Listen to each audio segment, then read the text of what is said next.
volunteer activities, hydration centers, and that's what the New York Marathon is all about. And this Spartan is wearing Team Green as well. Up next, she's running her first ever New York City Marathon just 2 years after losing part of her leg. Yeah, our Kimberly Richardson joins us with Allie Truitt's inspiring story to keep going and pushing back against adversity no matter what. You're watching Channel 7's continuing coverage of the TCS New York City Marathon. Stay with us. We're coming right back.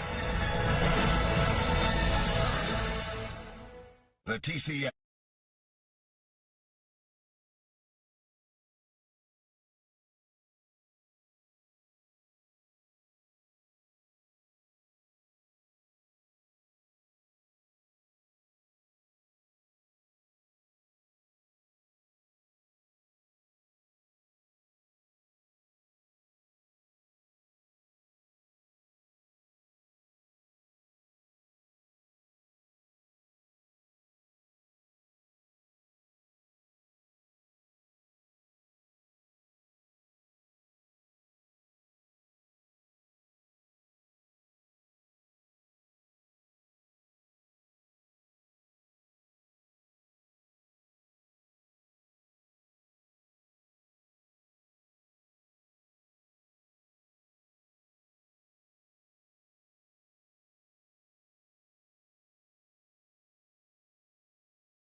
This is a pretty good way to start your Sunday. It's Marathon Sunday, the best day in New York City. A live look at the scene just outside of the Verrazano Bridge. Here on Staten Island, the starting line to the TCS New York City Marathon. More than 55,000 runners getting set to take to the streets and run through the 5 boroughs here in the Big Apple. That scene never gets old, Sam Ryan. Look at those athletes making their way to the starting village and getting set to take that 26.2-mile trek. And the weather, we have to talk about it. I love these conditions. I want to go out there and run. I know you do. You're holding me back here, but we're going to get all the details. Our AccuWeather forecast with Danny Beckstrom, who will run. Oh, man, Sam and Ryan, I'm feeling so lucky with the weather conditions today. And I'm feeling lucky because, as you know, I'm participating in the relay today. I'm not a runner myself, but I have been kind of getting advice from people who know running. I want to bring in my new friend, Dennis. Dennis, you've been a runner for about 8 years, but you just told me the most incredible stat. What did you do in January of this year? In January, I ran 7 marathons, 7 continents, 7 days around the world. 7 marathons on 7 continents in 7 days. That's incredible. And you have now run in 48 countries, you just told me. I want you to tell me, what is the absolute favorite course that you run all year? The best one in the world is the New York Marathon. There is no other marathon that's more iconic than New York. It's a community, it's an adventure, and it brings the biggest city and possibly the world together. All for one big race and one big. We could not agree more. Dennis, good luck. I hope the race goes well. And I think these weather conditions are going to work out. Are you feeling okay? Oh, yeah. Feeling okay. Right? I'm ready to go. Okay, good. Good luck. Have a great race. I want to get you those weather conditions because, yeah, this is key, right? It's key to keeping us comfortable and keeping the runners healthy on a day like today. Temperatures are right in the optimal range. This morning, it's feeling cold for those of us that are just standing around, but we're telling you these temperatures are picture perfect. The range in general today, mid-40s to mid-50s. There's a light breeze. There's a sunny sky. Really beautiful. So as we look at the planner here. We're starting in the 40s. The elite runners are going to be finishing the race with air temps in the low 50s. That's just about right. And then as we head into this afternoon, spectators will be feeling great with those temperatures in the 60s. If we can take weather graphics full now, I want to get you a look at the finish line. We're here on Staten Island at the starting line, but the finish line, Central Park, looking fantastic as well. We're at 43 degrees there with a calm wind. Looking at the 5 boroughs, generally 40s. I know it's colder here on Staten Island.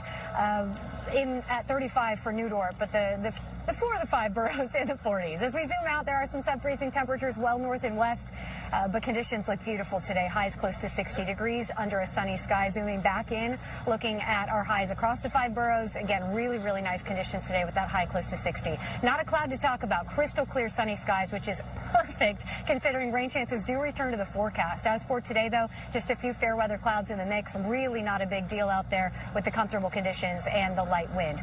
Clouds will increase overnight into tomorrow morning, and some showers are in the forecast. Just a few spot areas of rain for New York City, but south and east it could be a little steadier in terms of rain, but that day planner looks absolutely perfect for these runners. 55,000 people, I think, are really relieved to see a forecast like this. Sam and Ryan, I'll send it back to you. Really good to see temps this morning in the 40s, this afternoon in the 50s, and not as much wind as we were battling the past few days. Send it back to you guys. Danny, and as you said, perfect conditions, although Dennis, so chill. Could you believe? How about that? He told me that said. I was like, I'm sorry, 7. He just dropped that. Yeah. 7 marathons, 7 days, 7 continents. That's insane. No Very problem casual. for him today. And then to say that New York City is the best. I mean, yeah, incredible. How lucky are we, right?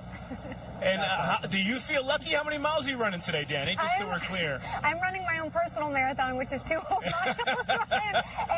And someone was asking me, like, oh, you didn't have to train for that, right? I'm like, yeah, I had to train. Yeah, I had to train. I did, but I'm really excited because, we're out here every year and you can feel the energy. It really is the best day of the year in New York City as a spectator. So I can only imagine what the energy is like on the course, and I feel really lucky to be able to experience that today. Well, we can't wait to see you out there, Danny, part of our GMA 50 relay team here. One of the many storylines we're following today, and when Allie Truitt lines up to run today's TCS New York City Marathon, it will mark another major milestone for the 25-year-old. For most of her young life, Allie's competitive nature kept her in the pool, but one traumatic day changed everything and pushed her to run this year's marathon to raise awareness for so many people.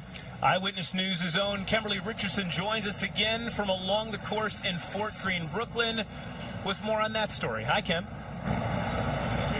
Hi, guys. On her 23rd birthday, doctors here in the city had no choice but to amputate Allie's left foot and part of her leg after a shark attacked her. And so this city holds some hard, really life-changing memories for her. But just 2 years later, she's back and determined to add to that narrative in a much different way.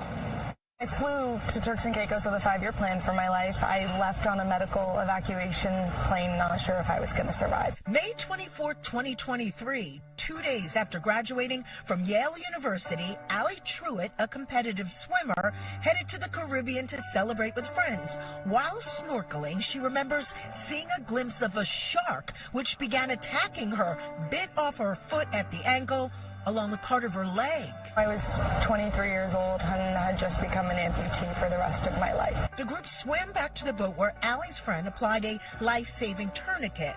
Within a week, she was airlifted to Miami for surgery, then transferred to New York City for the amputation.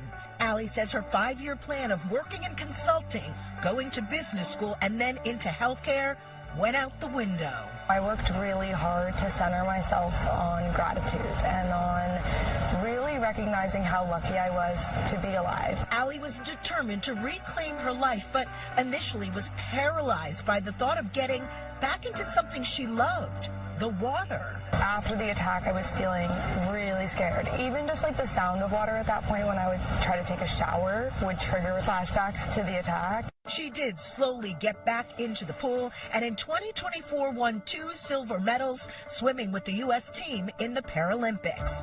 Allie truly believes it's a choice how we approach bouncing back from trauma. I think we are sitting on wells of capacity that we don't know we have in us. Allie is now focused on the New York City Marathon, running 26.2 miles just 2 years after the shark attack.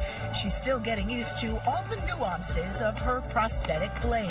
There's a lot of kind of things like hills without an ankle are a new thing to learn to navigate, and I'm doing a lot of strength training to make sure my right leg is really strong to kind of assume some of that pressure. Allie realizes she couldn't have gotten to this point without tremendous support, which she's now paying forward through her foundation called Stronger Than You Think.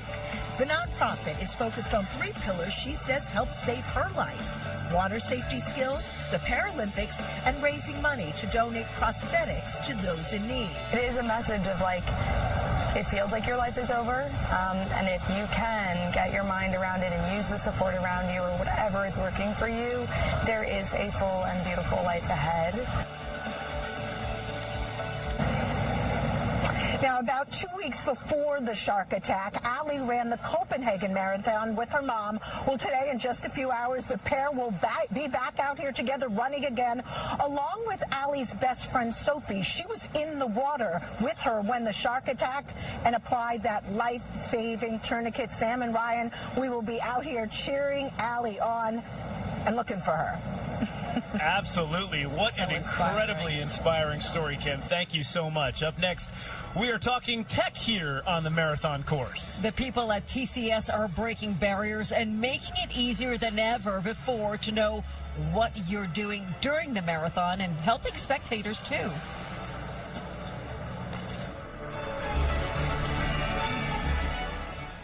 Marathon hacks.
Welcome back to Marathon Sunday. Now, before the runners file into their starting corrals, here they are. They make their way to the Athletes Village right below the Verrazano Bridge. And what a sight it is, as 55,000 runners will make that trek from here to Central Park in just a few hours. Well, a lot of people say all you need to do to run is just lacing up a pair of sneakers. It's a lot more than that. Yes, it certainly is. Ever-evolving world, a little technology can certainly go a long way. Our Michelle Charlesworth spoke with the North American president of the TCS to find out how the company is growing with the times and bringing all that state-of-the-art technology to the marathon. You're a runner. How excited are you for this? Super. It's the best day in New York. The best. So you have developed something to make it even easier for everybody. Yes. What's it called? Run concierge. As a runner or as a spectator, you don't want to be Googling endlessly, trying to find the information that you really need. And so we put AI on top and built this super cool run concierge that answers your questions. It pulls all kinds of data, makes it easy for you, and maps together with the map. Perfect. Provides you all the information you need. So this is interactive. What does this do? Essentially, it's a chatbot on top of all the marathon data that we have, the route information, the elevation, the roads, closures, all of that. Right. We've trained the model, the language model, with that information so that we can be very specific to the questions that you have. So here's a question we put: where is the start and what's the best way to get there? So it answers the question, but not only that, it pulls up a map and exactly shows you where to go. As a runner, you are quite concerned about where you're going to hit the elevation points. Where are the hills? Where are the hills? So it tells you about that and exactly shows you which bridge you're going to encounter, what type of elevation. So what is that? Look at that. Look at what it does at the very beginning. Exactly. So what does that tell you? It tells you that once you cross the Verrazano Bridge, you're all good. I love that. Whether you are a runner yourselves or supporting a runner, you can track the runner in real time where they are. You can position yourself to cheer them or meet them on the finish line. It's so great. You guys are doing things for the future that has to do with diagnostics. Tell me about that. With the Future Athlete Project, what we are trying to do is bring all the data coming out of the variables and putting AI on top of it. We're trying to map the human body and create a digital twin of the human body so that you can drive all this if-then-else type of questions. If I didn't sleep well, what happened? If I slept, what happened? If I ate some kind of food, how did it impact my performance? So good. That's the vision, to give everyone a digital twin of your bodies and help us manage ourselves better. Is that amazing? I love that. It was the best. Talking to Amit, he's brilliant. But he explained all of that. So if you're running the marathon, it lets you know, the highest point is the Verrazano Bridge. If you are cheering for someone running the marathon, it tells you this is a great place to go to brunch. Or there are diners along the way. Let's say that you're watching somebody you love and you want to see them at the 16th mile mark. That's where we are. But then you want to also see them. This goes all the way down, goes into the Bronx. Then they come back in to Manhattan on Fifth Avenue. You want to see them on Fifth Avenue before they go into Central Park.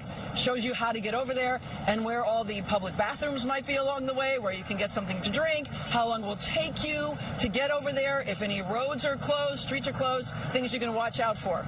Brittany, I'm going to send it over to you. Pretty cool, right? Right, that is amazing, and it's just awesome what we can do with Today, you know that technology. you are Speaking going. of technology, These I'm four here with Bill athletes, Quinn, two a men, two futurist women, at are going to be TCS. the Bill, first. thank you so much for joining us this morning, and we just talked about that amazing, innovative technology you guys are coming up with, and you're putting that to the test today. Yeah, that's right. I'm actually a member of the TCS Future Athlete Project, so I use digital twin technology. I had a digital twin of my heart created to run my first ever marathon, the 2023 TCS New York City Marathon, and after that I was hooked. I was hooked on marathons and hooked on digital twin technology, and it's just been an amazing and really interesting project ever since. And let's talk about the future. What do you hope for the future of this technology when it comes specifically to marathons? Yeah, so we really see this as kind of marathons as a test bed and a showcase for this technology. So it's a great opportunity for us to really test out technology, learn what the possibilities are, and use this incredible venue as a showcase for the technology.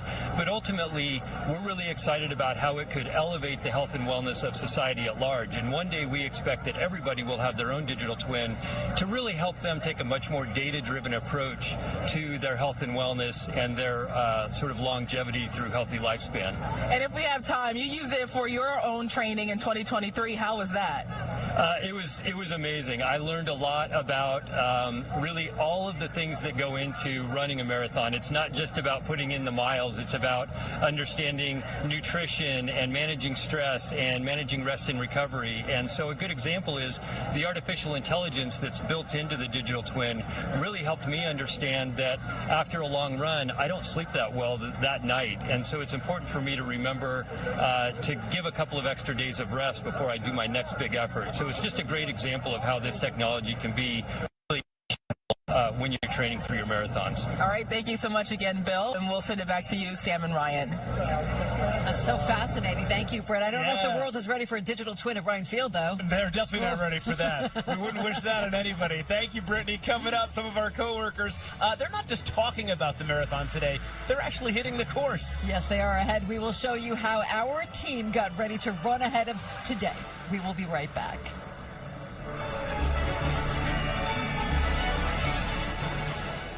The TCS New York.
Ryan Field, Sam Ryan back here with you. You know, we are here every Marathon Sunday, but I'm starting to get the feeling some of our coworkers are trying to one-up us this year because they're actually running along the course as part of the Good Morning America 50th Anniversary Relay Team. That is right. Liz Cho, Nina Pineda, Danny Beckstrom, Shantae Lands. You're going to see them along the course. And, oh, talk about one-uppers. Mike Marsa, he just said, I'm going to run the whole thing, the entire 26.2. We got a chance to hear from them as they trained.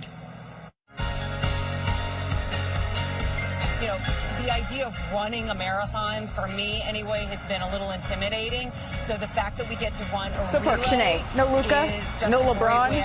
It's a good thing he's him in Lakerland. Austin Reeves had himself a night. We're going to head to Minnesota where the Lakers were visiting the Timberwolves. No Anthony Edwards in this one either. But the only running I do is from my own problems. You know, I'm generally not a big runner, so I hope that you guys in the audience and all the spectators that come out to watch us on TV and on the streets of New York City will be on my side as I try to get through my part of this relay. Inspired by all the people and all the stories of the people that have overcome so much just to make it to Marathon Day. I've been a spectator for the past several years, but actually getting to be a part of it is a dream come true. And what's wonderful to see in New York City is that kids who never thought they would be runners actually run. And so to support that as part of this relay and Morning America for their 50th anniversary, that's all things coming together. I am so incredibly excited to experience such an iconic New York moment for the first time ever. Ready to run with us? There's that one up for Mike Marsa, but there's our Danny Beckstrom. Danny, what are you most looking forward to out there? Just feeling the energy. I mentioned a couple of minutes ago, as a spectator, it is still the best day of the year in New York City. I can't even imagine what it feels like on the course, but I'm not a runner. It's so inspiring to see everyone who's taking on this challenge, but I'm trying to learn. So we've got quite the crowd behind me. Does anyone have advice for me? I'm running 2 miles as a relay. Have any advice? Run your race, have a great time, and take mile by mile. You got this. Mile by mile. Okay.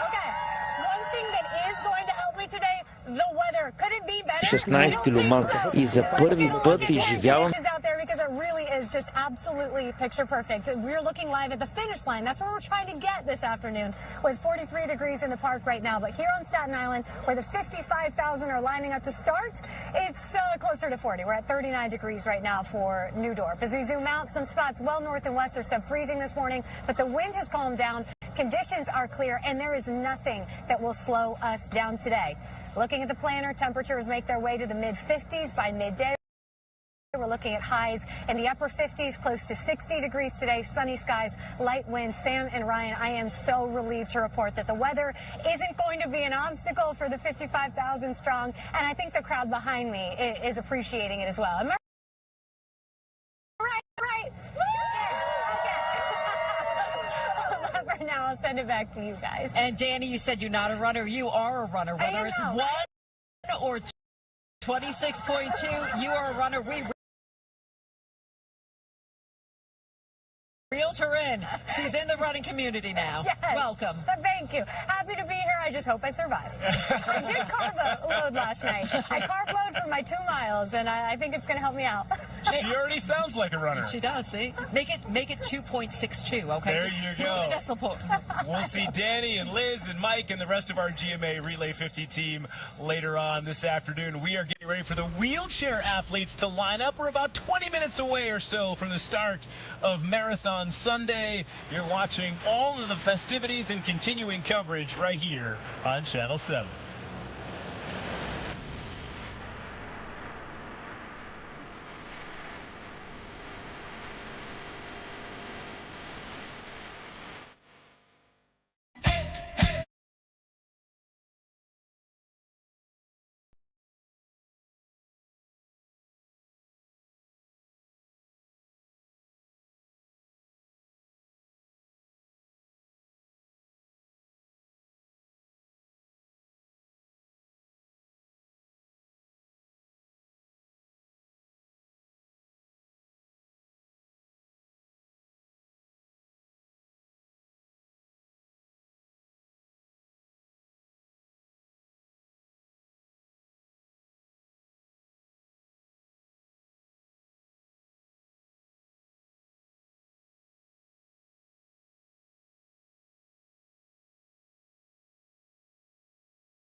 Welcome back to Marathon Sunday here on Channel 7. A look at the starting village here in Staten Island. You know they are pacing the runners, 55,000 of them. They have their race all mapped out in their head right now. Final thoughts, final preparation, some hydration before they toe the start line this morning at the base of the Verrazano Bridge. Welcome back. Now to the man on a mission when he takes part in this year's TCS New York City Marathon. Despite being paralyzed and confined to a wheelchair since 1992, George Gallego is fighting with every mile of this marathon to make sure other people like him have a place where they can grow stronger as well. We welcome back Pedro Rivero at the finish line at Central Park with more on George's incredible story. What's going on, Pedro? Hey, it is quite this story. He's going to be one of those 55,000 crossing the finish line right here behind me in the heart of Central Park. It really is exciting when you hear his story. As you guys mentioned, wheelchair bound since 1992, but he has made it his mission to inspire others, not only, of course, find a place where they can feel accepted in the gym of their own, but also grow stronger together. George Gallego is no stranger to the New York City Marathon. I love the entire race from beginning to the end. I know most people complain about the start, the Verrazano Bridge, but it's not as challenging as most people think. It's the start of the race. You should have the most amount of energy stored in your body at the start, but the entire course is my favorite. And going through every single borough, and it seems like every borough has its own unique way of cheering. But this year, he will travel through all 5 boroughs with a very specific cause in mind. His organization, called the Access Project. I founded the Access Project primarily as a way to be able to bring the disability community together, as well as seniors, and to be able to share my experiences as an athlete. And it's New York City's only completely accessible gym. But the Access Project is about to be without a home. The gym's landlord sold the building, ending its lease 5 years early. Our goal this year is to raise $250,000 so we can transition to a temporary space. But the ultimate goal is to raise up to $6 million so that we can finally have our own space and never be told that we have to leave our space again. For George and his community, the Access Project is much more than just a gym. It's a place where people with disabilities and senior citizens can feel empowered to be themselves and get stronger. I don't look for new members. Folks who have this desire to change their lives, they find us. What's great about having a community is that you learn from each other's experiences. You learn from each other's mistakes. The great thing about community is that we all help each other and we all push each other along. And for George, it'll be that community that'll be pushing and cheering him on for much more than the 26.2 miles of the New York City Marathon. There's nothing better than to be able to see someone that you've mentored achieve their goal. I cross the finish line every single day at that space. And we're going to see George achieve one of his goals today, crossing the finish line here behind me. And I do want to give you guys an update. The Access Project has been able to find a temporary home, so they are moving into a new facility. But as George mentioned in that piece, still looking for that forever home, raising more money. So they're going to be getting awareness out there today as that team runs here today. And guys, it's a lot of excitement as those final touches are being put here at the finish line at Central Park. Back to you. Thank you so much, Pedro. So many goals today, so many runners. And look at Ed behind me. Today is his 35th marathon. Go get him, Ed. Okay, young man? Young There man, he is. exactly. Good job by Ed, putting her teachings into practice. We're going to talk about that when we come back. Meet the doctor at Special Hospital for Special Surgery who decided to run her first ever marathon today alongside one of her patients. That one of the many thousands of inspiring stories here on this Marathon Sunday, and could we have asked for a better day or what? The Verrazano Bridge sparkling here as we're about 15 minutes away from the start of the TCS New York City Marathon. We're so happy you're with us right here on Channel 7.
I started running as like an outlet for my anxiety, and pretty soon I just loved the way running made me feel. It just felt so amazing to be able to be in control of everything again. I want people to know that you're not weak at all. Like, at all. You are so strong, and that's not something that should ever come across when you're fighting something as big as cancer.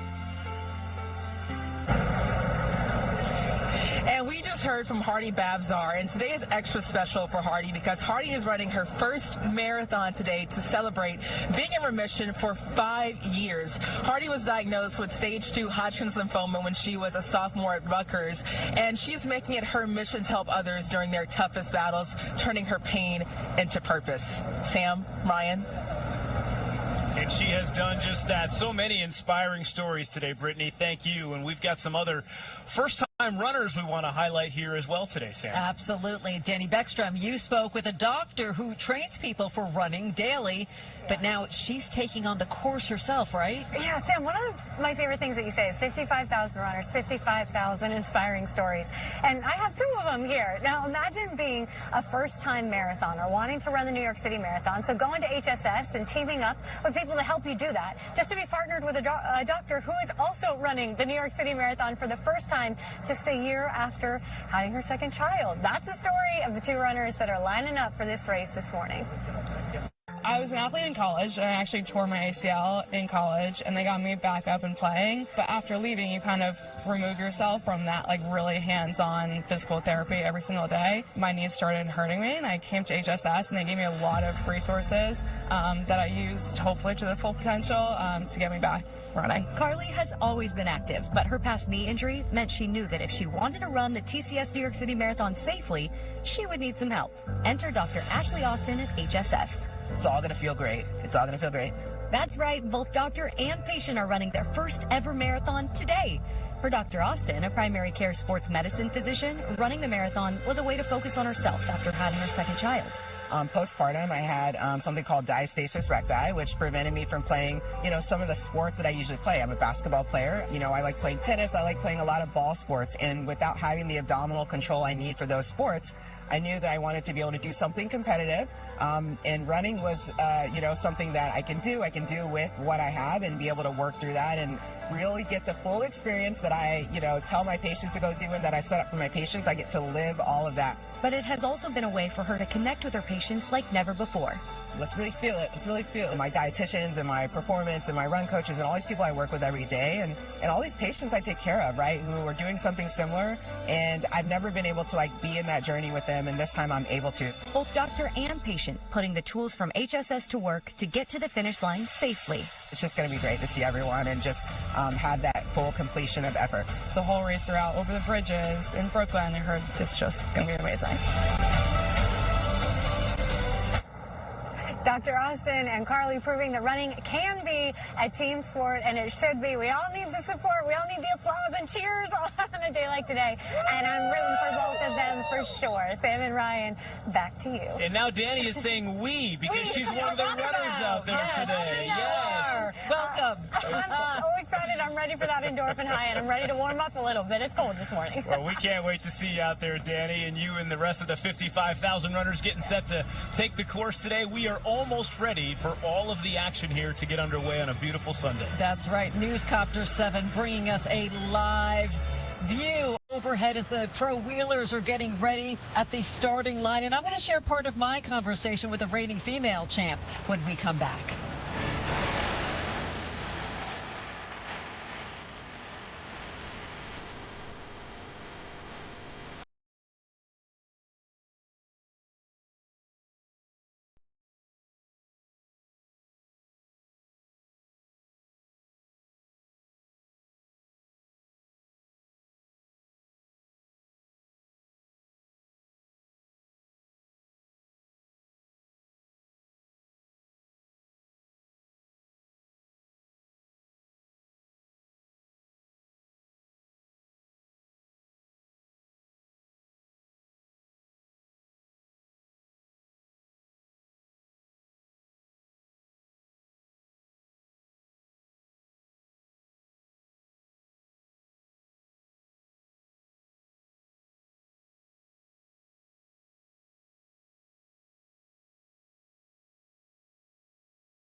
for them.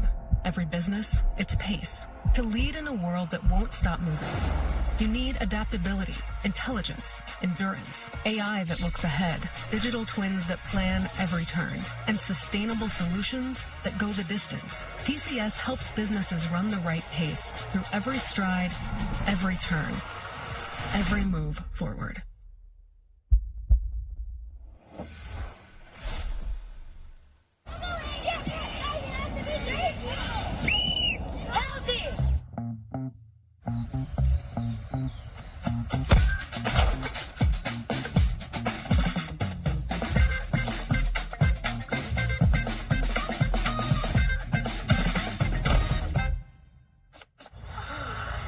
I got you, boss.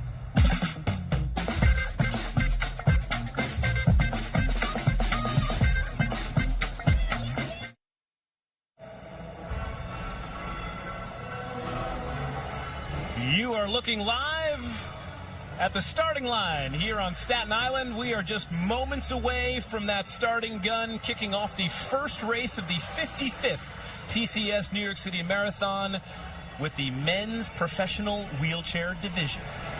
And all eyes on Marcel Hug. As for the women will follow right after, and all eyes will be on Susanna Scaroni, the defending champ. I got a chance to catch up with her a couple months ago about the problems and obstacles that sometimes you may run onto in a marathon course that you wouldn't think of. I think slippery roads, cold and wet, turns at the bottom of hills, S-turns, so when you're not sure, you can't always see what's around all the turns. Those are pretty hazardous. Pedestrians walking across, dogs walking across can all happen and have happened. I know an athlete that had a kid run in front of him at the Boston Marathon, a big downhill. So, yeah, there's a lot of hazards out there. And Susanna did point out some of the spectators running on the course, and that's one of the reasons why Daniel Romanchuk, the defending champ on the men's side, is not here today. Spectator on the course at the Sydney Marathon. He tried to avoid the spectator, so he crashed and dislocated and fractured his shoulder. And we will miss Daniel Romanchuk today. Safety first, always an important reminder. And it's always important to check in on this wonderful weather we're having here today. Danny Beckstrom rejoins us now with one last look at today's forecast for the runners. Hi, Danny. Hey, Sam, you're right. I really don't think it could be better. I know it feels crisp. We're on the cold side of comfortable on Staten Island this morning, but the temperature range is right in the optimal one that we want to see. Let's look at the race planner here. Temperatures starting in the 30s and 40s. By the time we get across the Verrazano into Brooklyn, temps will be in the 40s. Our highs make their way to the mid-50s by midday with abundant sunshine, a high of 60 degrees today. Really comfortable for these runners this morning. Really nice for the spectators this afternoon. And it's perfect because tomorrow cloud cover streams in and rain chances are back in the forecast. So the timing of the sunny skies, the calmer wind, and the nice temperatures, it really could not be more perfect for Marathon Sunday. Rain chances tomorrow from the city south and east. A chance a little bit better. North and west, mainly dry, and then we clear that out. We're back to sunny skies for Election Day. How you guys feeling? We're ready to go.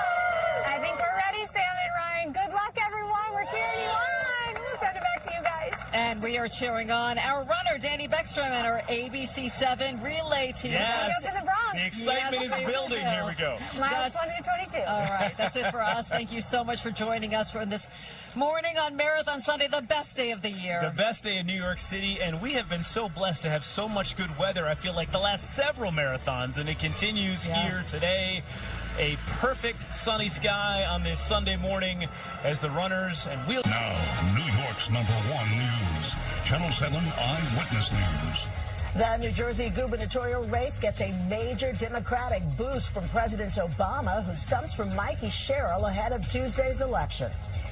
Keeping New Yorkers in need fed. Mayor Adams announces new programs to help support SNAP recipients during the government shutdown. A wild ending to the World Series as the Dodgers cement their legacy, winning back-to-back world titles.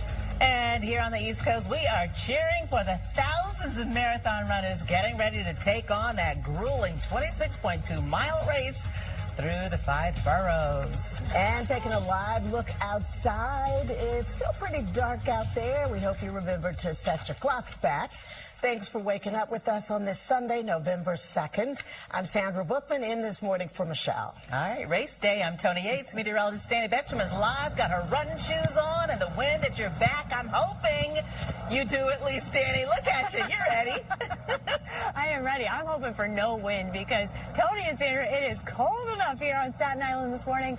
But man, we can already feel the energy. Sun's starting to rise. We're at the base of the Verrazano Bridge where 55,000 marathoners will run a lineup later this morning, and we are ready. So now I'm going to take you to the finish line. This is a live look near Central Park where those hopefully 55,000 runners will end up. 45 degrees right now, feeling quite cold. Let's look at the 5 boroughs. This is what we're prepping for this morning. Here on Staten Island, temperatures are actually in the 30s. For New Dorp, 35 degrees. 45 for Coney Island, 42 for Ozone Park, and in the Village right now, 45 degrees as well. For the rest of the tri-state, quite cold for points north and west. Check out Andover, sub-freezing this morning, 28 degrees for Poughkeepsie. But lucky us, the wind has really calmed, and that's a huge improvement over the past couple of days. And the sky is completely crystal clear. We're starting to see sunrise. Remember, we fell back overnight. We're now in standard time. The sunrise is just before 6:30 this morning, but we're starting to see the first hints of daylight. Here's your day planner. Whether or not you're running the marathon, you're cheering someone on, or you're just enjoying your Sunday.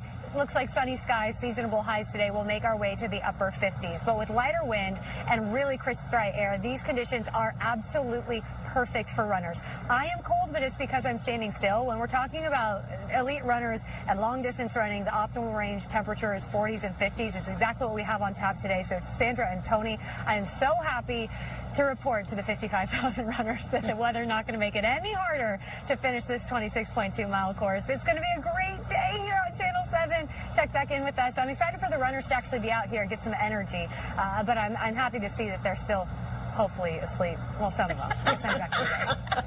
All right, Danny. It is, in fact, going to be one of the best days in New York City. We're less than 2 hours away from the start of the TCS New York City Marathon. You heard Danny say more than 50,000 runners from 140 countries. I think it's even more than 140. They're going to be making their way across the 5 boroughs. Yeah, millions of spectators are making their way out along the route right now. All of this means, of course, extra security to keep everyone safe, the runners, the crowds. Eyewitness News reporter Crystal Cranmore is live in Columbus Circle waiting for everything to kick off this morning. Crystal. Good morning, Tony and Sandra. 26.2 miles. It takes some people months, maybe even longer, to train for a day like this. As you can see behind me, the barricades are up, and some 55,000 runners will be out here to put all that hard work and discipline to the test for a day of fun and tradition. Now, the race starts in Staten Island and winds through Brooklyn and then into Long Island City before crossing the Queensboro Bridge to Manhattan. And from there, runners head up First Avenue into the Bronx, then cross back over the Harlem River for the final 5 miles of the race, which of course ends in Central Park. Now, the NYPD says its officers will be out in full force to ensure runners and the roughly 1 million spectators will be protected. That means deploying the mounted unit, the bomb squad, and having blocker cars positioned as barriers along the route. It's a day that showcases the very best of New York City, the energy, the determination, the unity, and as always, the women and men of the NYPD will be out there making sure that everyone can enjoy it safely. And there will be many street closures and bridge closures, according to the NYPD, starting at 6:30 this morning. So that's just in about 25 minutes from now. The best way to see the marathon for spectators is to take the local transportation, the subways. But, of course, the race steps off at 8 o'clock this morning for lots of fun. That's the very latest here in Midtown Manhattan. Crystal Cranmore, Channel 7 Eyewitness News. All right, Crystal, thank you very much. Today is the last day of early voting in New York State, where the biggest race is for mayor of New York City. So far, more than 484,000 people in the 5 boroughs have voted. Brooklyn has had the highest turnout with nearly 190,000 ballots cast there. Yesterday, Reverend Al Sharpton hosted Democratic frontrunner Zohran Mamdani at the National Action Network, though he is not endorsing a candidate. Mamdani later appeared with Attorney General Letitia James, who who has backed him. James led the charge to oust Andrew Cuomo after he was accused of sexual harassment when he was governor. We have more than 100,000 volunteers knocking on doors. We're hoping of breaking the New York State record of knocking 200,000 doors in a single day. He is not a Democrat. Yes, he won the Democratic primary, but he is self-described as a socialist, right? You can talk about the polls all you want. We know it's a get-out-the-vote effort. There is no voting tomorrow. Be sure to join us today at 5 p.m. Eyewitness News anchor Bill Ritter will host a special evening edition of Up Close, highlighting his conversations with the mayoral candidates. And Monday at 5:30, we will have a complete voter's guide to the 2025 election with everything you need to know about the mayor's race and the governor's race in New Jersey. All right. In fact, let's jump over to that governor's race in New Jersey. Both candidates are on the campaign trail again today. It's the last day to vote early in the state. Republican candidate Jack Ciattarelli will be in Monmouth and Ocean counties. Democratic candidate Mikey Sherrill will be in Hudson, Camden, and Burlington counties. Yesterday, Sherrill joined former President Barack Obama in Newark, making her case to voters as Ciattarelli criticized the endorsement. I call this the choreography of campaigns. It's not going to matter. At the end of the day, the candidate has to win the race. So when people ask me who you're bringing in, I say Jack Ciattarelli. When people across the nation look at me with fear and despair in their eyes when they ask me, is New Jersey up for this moment? You guys just stole my line. My answer was, hell yeah! The latest poll from Atlas Intel shows Sherrill ahead 50 to 49%. That particular poll suggesting the race is close. The government shutdown has officially passed the 1-month mark. Across the country, state and local leaders are trying to free up emergency funding in their areas to temporarily assist families who rely on SNAP benefits. Mayor Eric Adams announced a joint partnership between New York City, the United Way, and New York Community Trust to support the nearly 2 million New Yorkers who desperately rely on SNAP. Nassau County Executive Bruce Blakeman, meanwhile, also announced emergency funding to combat food insecurity. He says Nassau County will provide $50,000 each week to organizations serving food to the community until SNAP benefits are restored. And in the Bronx, organizations like Word of Life Christian Fellowship International are also mobilizing to bring in critical aid. Developing now overseas in the UK, police have arrested 2 people in connection to a mass stabbing aboard a train near Cambridge. 10 people were hurt in total. 9 of them suffered life-threatening injuries. The train was headed to London's King's Cross when that attack happened. The Prime Minister called the attack appalling. Counterterrorism police are investigating. Still to come here on Eyewitness News this morning, U.S. helicopters set to assist Jamaica days after Hurricane Melissa pummeled the island nation. An update on relief efforts this morning. Also, why the judge tossed away Justin Baldoni's $400 million lawsuit against Blake Lively and Ryan Reynolds.